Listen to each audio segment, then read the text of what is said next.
Vamos a realizar técnicas de dibujo artístico. En una hoja vamos a dividir 8 cuadros. En el primer cuadro ponemos líneas con las formas que nos guste, para luego rellenarlo. Lo mismo vamos a hacer con el segundo cuadro. Vamos a poner líneas onduladas, quebradas, de la forma que más nos guste. Cada cuadro vamos a llenar con la misma figura. Si en un cuadro yo pongo líneas rectas, todo el cuadro va a tener las líneas rectas, pueden ser a diferentes lados. Si en el segundo cuadro voy a poner figuras, y todo el cuadro va a estar lleno de figuras, pueden ser medianas, grandes.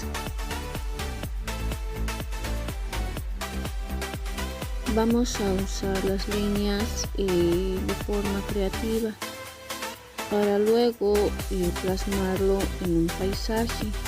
En este caso, como ejemplo, puse una señora dentro, representa el paisaje de La Paz, pero nosotros vamos a hacer del departamento de Pando.